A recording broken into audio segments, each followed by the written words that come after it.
Buenos días. Vamos a hablar del tema ahora que nos corresponde. Es un tema pues muy frecuente en la práctica diaria y así como es frecuente el diagnóstico es fácil, pero obviamente prácticamente el diagnóstico ya lo da la mamá porque viene directamente indicándote de que mi niño tiene una hernia, pero tenemos que estar atentos y tenemos que saber nosotros qué hacer, ¿no es cierto? Entonces como objetivo nosotros tenemos que tener esta musiquita. Como objetivo no tenemos que tener, en primer lugar, tenemos que recordar cuál es la causa. A ver, déjame un minutito, por favor. ¿Cómo puedo hacer callar esa musiquita?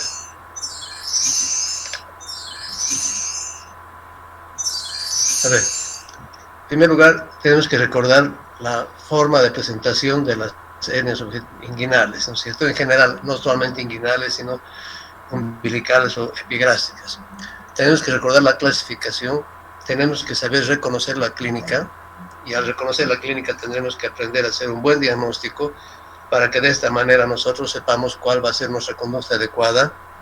Y si pues no tenemos una conducta adecuada, desconocemos un diagnóstico, no reconocemos la clínica, entonces vamos a tener que enfrentarnos a las complicaciones posteriores.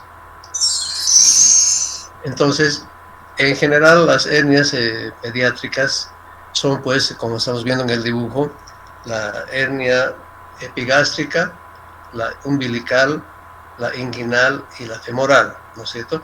Entre las más frecuentes son prácticamente la número uno, las hernias umbilicales, le siguen las hernias inguinales, las epigástricas y las femorales. Entonces aquí hay un diagramita donde prácticamente vemos que una hernia sin complicaciones se introduce dentro de un saco, y esta hernia con complicaciones cuando ya ha pasado muchas horas que no ha sido diagnosticada, cuando ha quedado atascada esta hernia, y las complicaciones lamentablemente las vamos a asumir posteriormente. Entonces, como definición, nosotros hablaremos que la hernia inguinal es la protrusión o el paso de un saco a través de un saco del peritoneo hacia el conducto inguinal. Estamos viendo acá, por ejemplo, en este dibujo, cómo prácticamente el contenido intestinal se desliza y pasa a través del conducto inguinal, y en las mujercitas va hasta los labios mayores, o en los varones hasta el escroto cuando hablamos de hernias inguinoscrotales. Entonces acá nosotros prácticamente en la clínica un aumento de volumen en la región inguinal y también en la región escrotal. Entonces cuando es en la región inguinal solamente hablamos de hernia inguinal, y cuando vemos un aumento de volumen hasta el escroto que es mayor que el contralateral, hablamos de hernia inguinoescrotal. En las mujercitas obviamente vamos a ver que el aumento de volumen va a ser simplemente a un lado, ¿no? O puede ser bilateral y se forma un bultito a través de este conducto inguinal.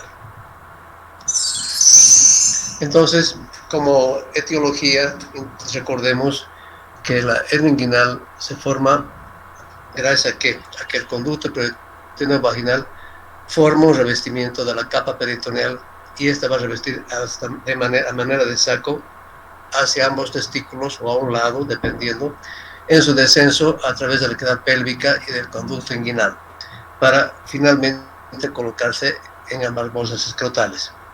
Entonces, recordemos nosotros que el conducto peritoneo vaginal es permeable durante todo el tiempo de vida intrauterino, posteriormente se oblitera.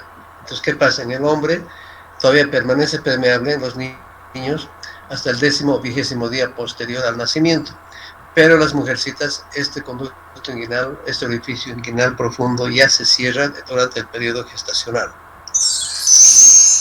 Entonces, anatómicamente, nosotros tenemos que saber que el conducto inguinal está formado, tiene dos partes, el continente y el contenido, ¿no es cierto? Entonces, el continente prácticamente sería todo lo que está envolviendo a las estructuras internas. En este caso, empezamos recordando que está formado por el anillo inguinal profundo, el anillo inguinal superficial, como techo vamos a encontrar el músculo oblicuo interno y transverso. La pared posterior va a estar formada por las fascias transversales. La pared anterior va a estar formada por la ponerosis del músculo oblicuo externo, ¿verdad? Básicamente el piso está formado por ligamento inguinal o también el ligamento lacunar, y el anillo inguinal superficial es el que nos va a dar el descenso final hacia el escroto en los varoncitos. Entonces, el contenido, si hablamos, pues hemos dicho el continente, ¿no es cierto? Ahora, lo que está dentro del continente, sería el contenido, pues está formado en los varones por el cordón espermático y en las mujercitas por el ligamento redondo. El cordón espermático, a su vez, está formado, estamos viendo acá, por el conducto deferente, las arterias del conducto deferente, la arteria testicular, el plexo venoso pampiniforme y las arterias y venas mesentéricas.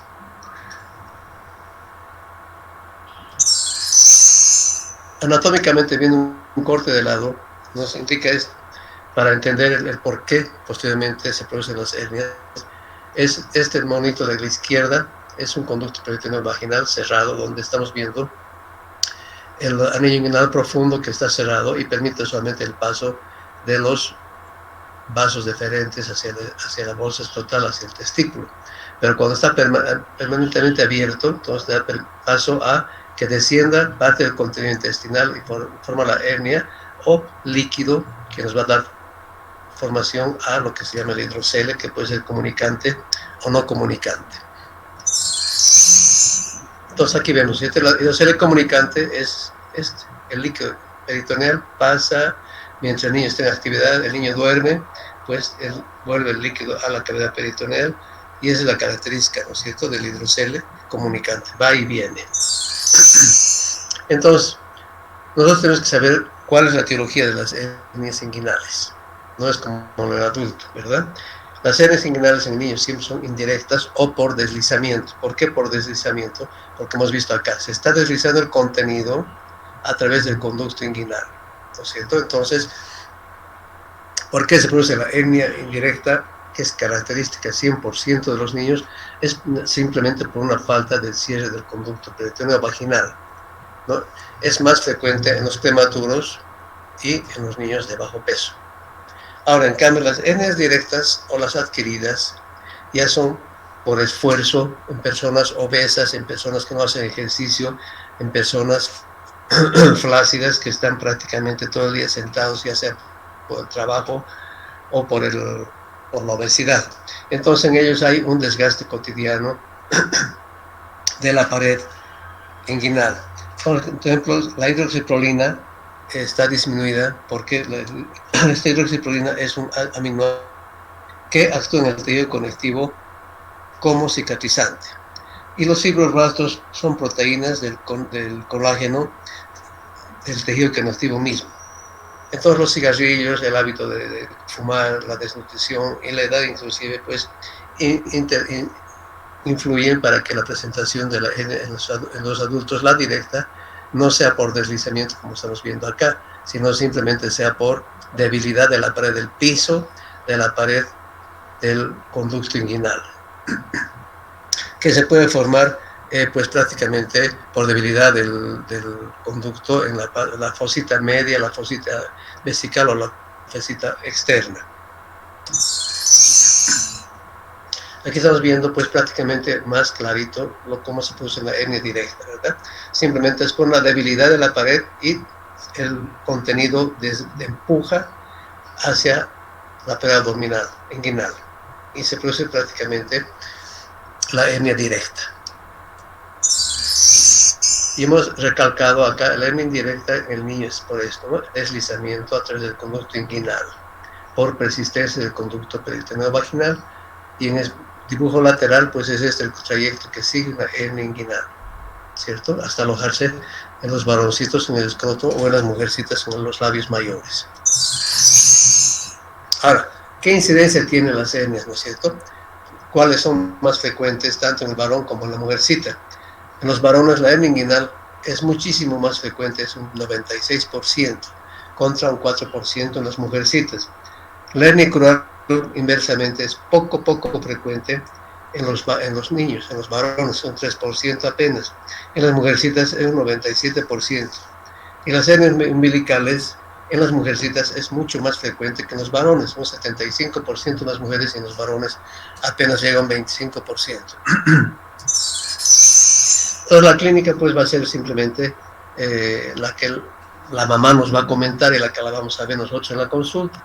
Muchas veces puede ser cuando no es sintomática, tener su hernia que aparece, desaparece y no da ningún problema. O cuando aparece la mamá nos va a decir, tiene una bolita, tiene una tumoración en esta partecita, en la parte inguinal. Y hemos dicho cuando este aumento de volumen desciende a este escroto, fíjense cómo es el tamaño acá, por ejemplo, que incluso al pene lo está ocultando, es una hernia inguinoescrotal. Entonces, solamente si hay complicaciones cuando esta hernia ya está dando sintomatología, el primer síntoma va a ser el dolor por atrapamiento del contenido, y al haber atrapamiento va a haber una pues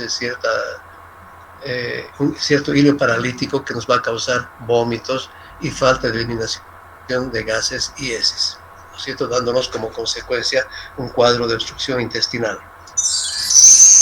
En cambio, el hidrocele, cuando ya deja de ser comunicante, cuando ya se ha cerrado por encima del anillo inguinal profundo y se ha quedado como un tabique fibroso, pero ha quedado atrapado el líquido, que este líquido no se absorbe porque es algo así como gelatina, entonces nos va a dar lo que se llama el hidrocele enquistado o un quiste del cordón espermático. En este caso hay que esperar, pues en algunos casos se absorbe cuando no es muy grande, pero habitualmente queda como un quiste y eso no tiene mayor problema, pero cuando es muy grande el quiste puede comprimir los vasos espermáticos y alterar la irrigación. Entonces en ese caso sí es quirúrgico para extirpar todo el quiste. Entonces el diagnóstico prácticamente lo que manda es la observación clínica, ¿no? Hacer una ecografía o una tomografía ya es pues cosa de locos, ¿no es cierto? Una ecografía sí te puede ayudar perfectamente, pero ante la clínica evidente no necesitas ni la ecografía, mucho menos la tomografía. Entonces la evolución natural de una hernia es o se va a encarcelar o se va a estrangular, no va a desaparecer. Como ven acá, no se resuelve espontáneamente, es como la apendicitis. La apendicitis empieza y se resuelve solamente en la mesa de quirófano. Las hernias igual, no se van a perder, no desaparecen. Entonces, la evolución natural va a ser pues una hernia diagnosticada, tiene que ser hernia programada para cirugía. Si no se la trata, pues nos va a ir al encarcelamiento y si pasa más tiempo a la estrangulación. O sea, encarcelamiento, ustedes saben que cuando el intestino está atrapado, pero todavía no hay compromiso vascular. En cambio, la estrangulación es cuando el intestino sí está atrapado, pasan muchas horas, se altera la irrigación y entonces ya en ese caso tenemos que hablar de una hernia inguinal o inguinoescrotal estrangulada. Ahora acá hay un dibujito para ver pues qué vamos a hacer cuando nos enfrentamos a una hernia, ¿no es cierto? Cuando la hernia inguinal es asintomática y se reduce fácilmente, entonces se programa la cirugía. Los niños menores de 1 año, las mujercitas, el contenido en el saco básicamente es el ovario. Entonces, cuando son pequeñitas las mujercitas, pues mejor es programar la cirugía, como les he dicho, a la brevedad posible. No hay nada mejor que hacer una cirugía programada que hacer una cirugía de emergencia. Obviamente el riesgo anestésico es mayor en los prematuros de bajo peso, y esto obviamente ya es manejo anestésico. Tenemos muy buenos anestesiólogos de niños y esto siempre es una espada de Damocles, pero pues cuando se hacen las cosas con mucho cuidado, básicamente no pasa nada. ¿Qué es lo que sucede? ¿Por qué dice exploración contralateral? Cuando la hernia inguinal es presentación en el lado izquierdo, definitivamente tenemos que explorar el lado derecho. ¿Por qué? Porque por frecuencia el lado derecho, un 65% es más frecuente en el lado derecho que el izquierdo. De ahí es que es una norma que tú tienes una hernia inguinal izquierda, sabemos que es muy probable que en algún momento se presente una hernia inguinal derecha, entonces en ese caso hay que revisar el otro lado más para evitarnos posteriormente sustos, ¿verdad? En cambio, cuando la hernia no es reducible y hay signos de estrangulación o atascamiento, no intentar hacer una sedación, una reducción si no está bajo sedación. Si está sedado, pues obviamente se puede intentar reducirla para posteriormente, si ha sido exitosa la reducción, programar una cirugía ya después de 48 horas, cuando haya pasado un poquito la inflamación de que ese intestino que ha quedado atrapado. Y cuando la reparación, pues la reducción bajo sedación siempre, ¿no? Porque si el niño lo hacemos en despierto, el niño va a llorar, va a hacer más fuerza y va a ser imposible, vamos a hacer más daño que beneficio. Entonces, cuando se ha reducido la hernia, pues ya no es una reparación de emergencia, ya no tenemos que programarla posteriormente. Entonces, como diagnósticos diferenciales, nosotros tenemos que ver cuáles. Fácilmente una hernia inguinal atascada nos va a dar la clínica de dolor, aumento de volumen en la región afectada, puede haber cambios de coloración en la piel cuando ya está necrosado el tejido, y se añade la fiebre, los vómitos, la náusea, la distensión abdominal, ¿verdad? El hidrocele que hemos dicho, el hidrocele lo vamos a hacer básicamente con diferencias con la hernia, haciendo la transiluminación. El líquido pues deja pasar mayormente la luz y vamos a ver que fácilmente pasa la luz a través del contenido líquido del hidrocele, cosa que no sucede en la hernia.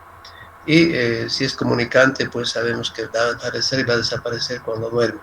La criptorquidia también es un diagnóstico diferencial cuando no se toma en cuenta o se desconoce esta patología.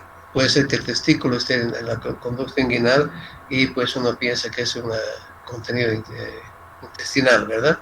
La torsión testicular te puede confundir con una hernia inguinal atascada por el dolor que te produce, ¿cierto? Generalmente es la torsión testicular, hablamos cuando puede ser un testículo que esté en su lugar o básicamente cuando el testículo está criptorquídico y ahí sufre la torsión.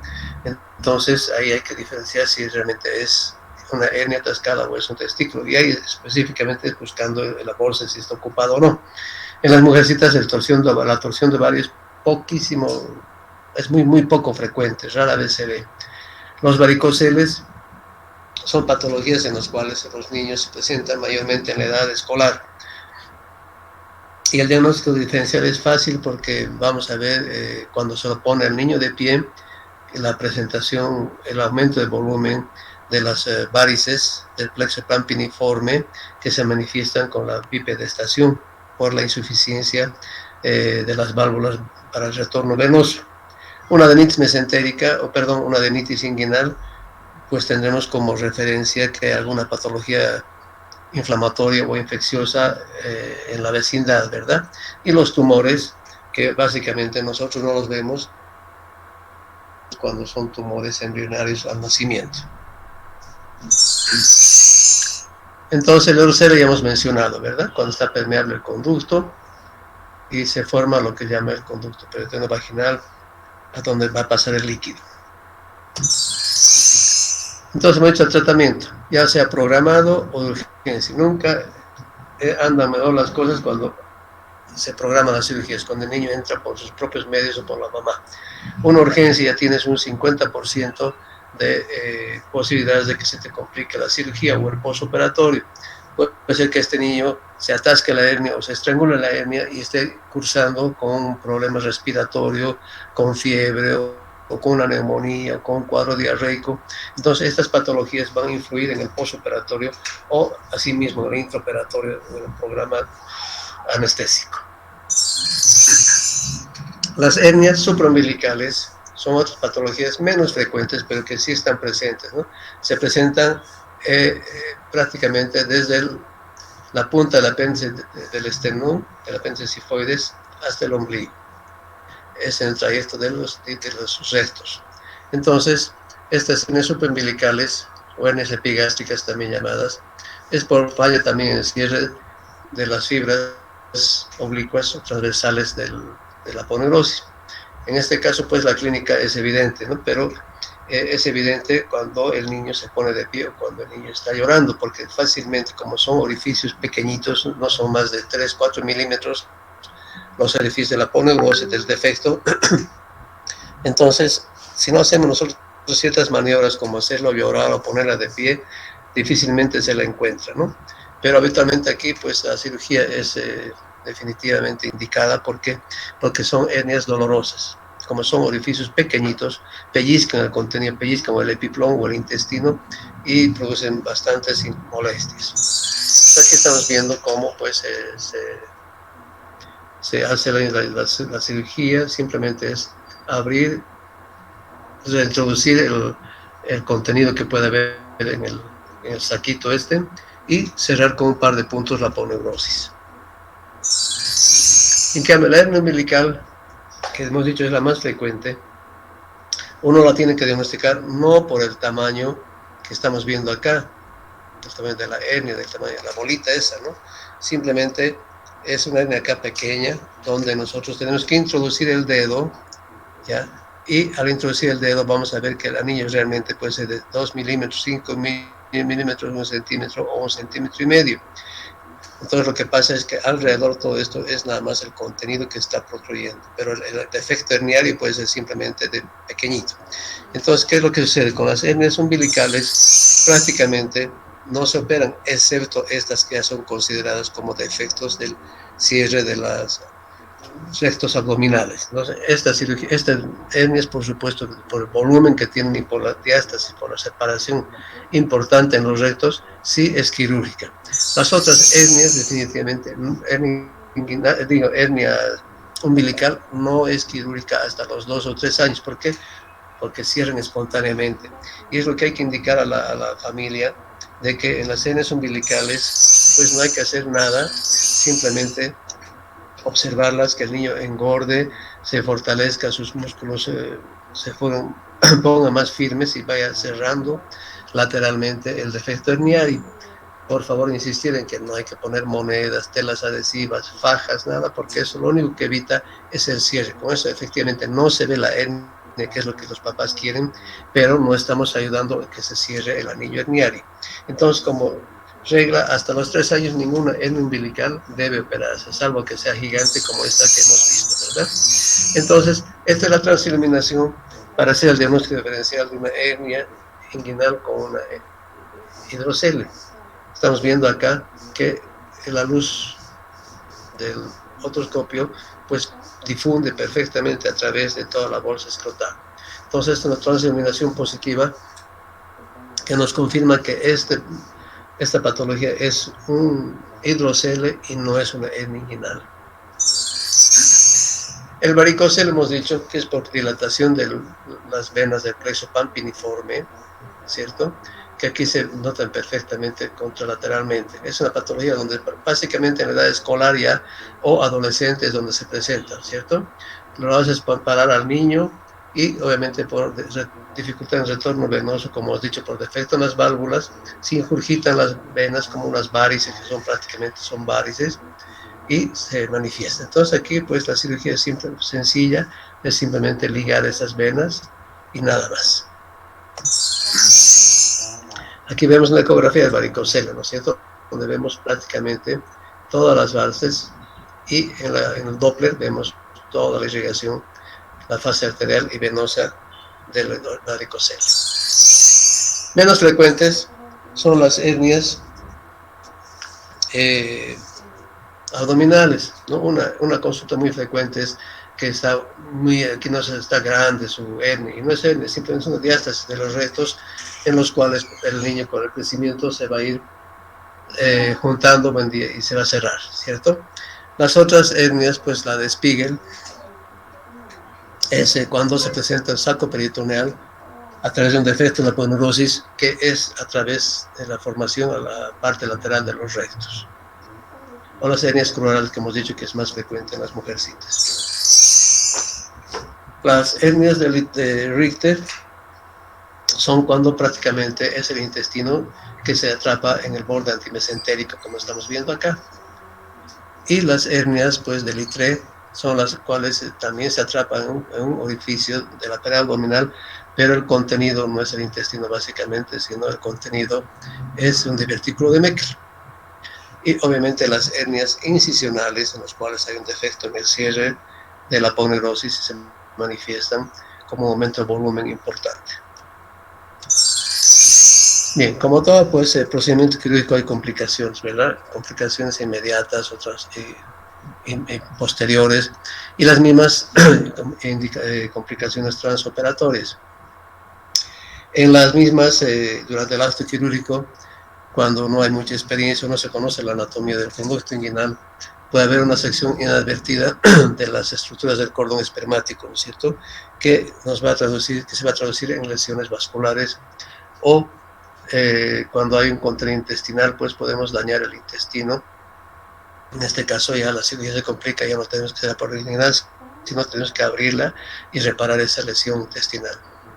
Ahora, ¿qué es lo que sucede? Esta solución quirúrgica no es ningún problema, simplemente es la ligadura del saco y se acabó la cirugía, o sea, el saco del conducto peritoneo vaginal.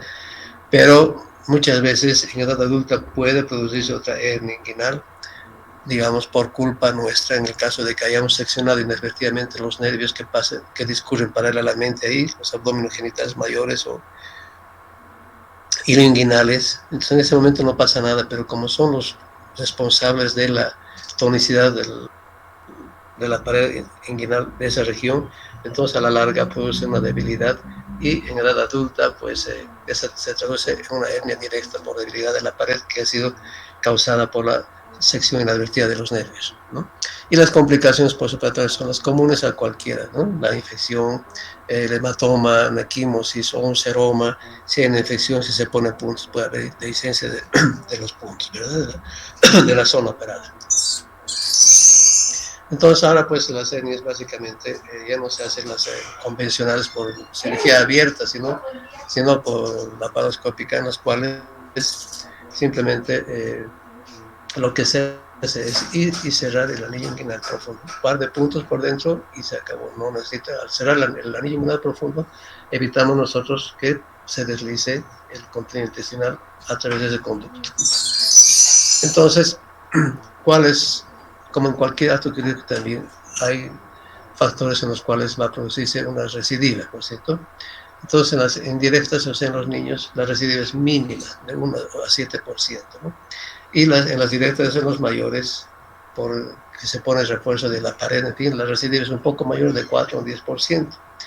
Y en las hernias crurales, la recidiva es mucho menor, también igual que las indirectas, de 1 a 7%.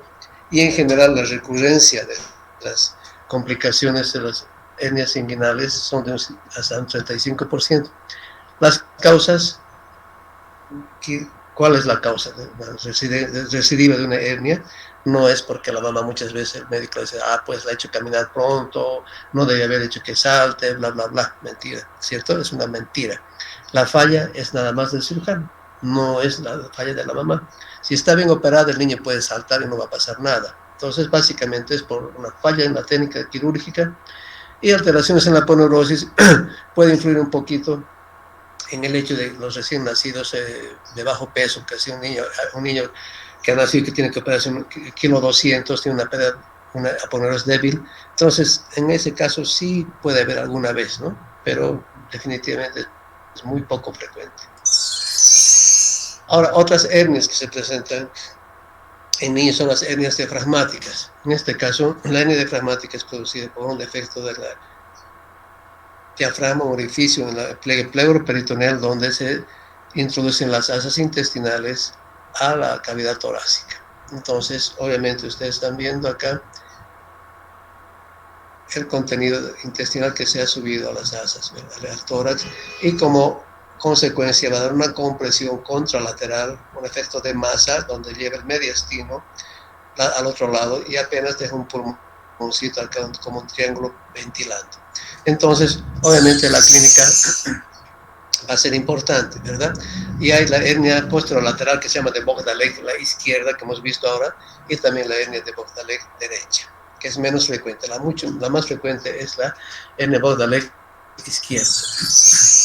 Ahora, muchas veces en el pasado se operaba, la técnica sigue siendo la misma ahora que hace 50 años. La diferencia es la vía de abordaje, nada más. Pero hace 50, 60 años se hace lo mismo que ahora, pero los pacientes fallecían en el postoperatorio inmediato. Pero los médicos se rompían la cabeza, ¿y qué es lo que está pasando? ¿Por qué? ¿Por qué? Si hemos hecho todo bien. Entonces, la explicación del por qué se complicaba a ese paciente es porque no se conocía en ese momento la fisiopato ni el metabolismo del recién nacido. Entonces, ¿qué es lo que pasa? El niño se moría, ¿por qué? Porque tenía una hipoplasia pulmonar y aparte de eso tenía una hipertensión pulmonar. Entonces, al tener una hipoplasia pulmonar hay obviamente una deficiencia del agente tensoactivo, comprime, como hemos dicho, desvían el mediastino. Esta compresión, esta falta de oxigenación va a producir una hipoxemia, una hipercapnia que nos va a llevar a una acidosis. Todo esto nos va a llevar al círculo vicioso de una vasoconstricción arterial pulmonar. Como consecuencia va a aumentar la hipertensión pulmonar y esto va a hacer que persista el cortocircuito intrapulmonar, el cortocircuito de derecha a izquierda y la circulación fetal persistente. Entonces, si no se corrige esto, pues la cirugía va a fracasar. Entonces, ahora, ¿qué es lo que pasa? Ahora los pacientes no se operan hasta que tengamos el visto bueno. Por decirles, ha nacido un niño con una hernia diafragmática el viernes en la tarde, le decimos al neonatólogo, ya, nos vemos el lunes. Ya, pero eso no es porque sea uno, pues, el corazón duro, inhumano. Simplemente es el tiempo en el cual el neonatólogo, el terapista, tiene que corregir esta hipertensión pulmonar. Si corrige la hipertensión pulmonar a las 24 horas, nos llamará y nos dice, ya está listo, es mañana sábado, perfecto, entonces mañana vamos a operar. Entonces, pues nos damos 24, 48 horas o el tiempo necesario para que se corrija la hipertensión pulmonar. Entonces, ahora los niños cuando ya se corrige esta hipertensión pulmonar, se operan y prácticamente no hay fallecimientos, ¿verdad? Entonces aquí estamos viendo el paso de las asas intestinales a la cavidad torácica con la compresión secundaria, y la clínica va a ser obviamente insuficiencia respiratoria aguda, taquipnea, cianosis, accesos de tos, desaturación, en fin. Entonces, ¿cuál es la importancia de la presentación de estas hernias? Por decir, si un niño nace a las 8 de la mañana y a las 8:15, 8:30, la enfermera te llama y se ha puesto mal, que se ha puesto morado, no respira bien, y le tomas esta radiografía y ves que es una cantidad de asas importantes que está desviando el mediastino, el pronóstico va a ser un poco más reservado, porque estás viendo la sonda gástrica como está acá, ¿verdad?, dentro de la cavidad torácica. Entonces el pronóstico va a ser un poco más reservado porque la mortalidad en teoría es mayor, porque la hipertensión pulmonar es mayor. En cambio, cuando la clínica se presenta más tarde, después de 4, 6, 8 horas, entonces la hipertensión pulmonar significa que es menor y el pronóstico va a ser mucho mejor. Entonces aquí estamos viendo una hernia de Bordaleca operada a la izquierda, donde hemos visto de que el seno costo diafragmático derecho está a un nivel, pero el costo diafragmático izquierdo está más descendido, ¿verdad? Intencionalmente se lo deja más descendido para que un poquito, pues, con el tiempo ascienda y se ponga al nivel que el contralateral. La otra presentación de las hernias torácicas son las hernias de Morgagni, las hernias centrales que se producen a través del orificio de Morgagni, con la clínica también respiratoria, pero no tan aguda como la de Bordaleca. Entonces aquí estamos viendo una de Morgagni operada, pero que nos ha quedado como secuela un neumotórax, el cual hay que tratar. Estamos viendo acá este muñoncito, que es el pulmón que ha quedado retraído hasta el extasiado, y hay que solucionar esta neumotórax colocando un sello de agua para drenar el aire y el pulmón se expanda y vuelva a su lugar. Otro cuadro que es más llamativo, pero que no es de la patología del recién nacido, puede presentarse al año, 2 años, 3 años, 5 años, o ser un hallazgo casual. Un niño que nunca ha tenido un problema, pero por alguna razón se le ha tomado una radiografía y vemos aquí contenido intestinal dentro del tórax, pero el niño nunca ha tenido problema, ¿ya? Entonces, ¿cómo es así? Lo que pasa es que el niño, averiguando el parto, cómo ha sido, si ha nacido un parto en casa, domicilio o distóxico, puede haber habido lesión del nervio frénico, que lo mismo que la región inguinal es el que va a dar la tonicidad al diafragma. Entonces, al haber lesión del frénico, se va a ir relajando, por eso se llama relajación diafragmática, ventración diafragmática.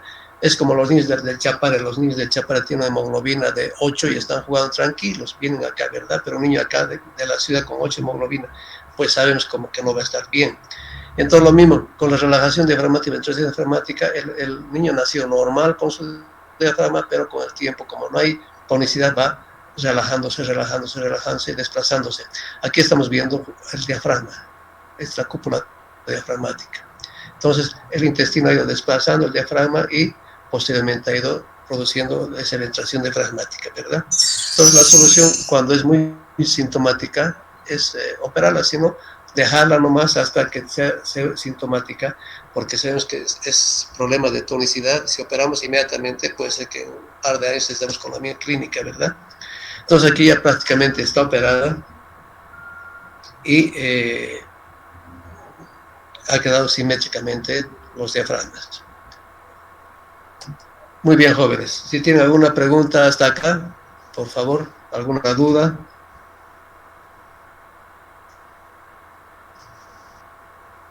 Ok.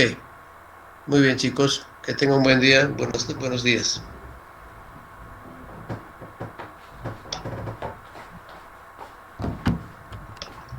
Gracias, doctor. Hasta luego. Les vaya bien.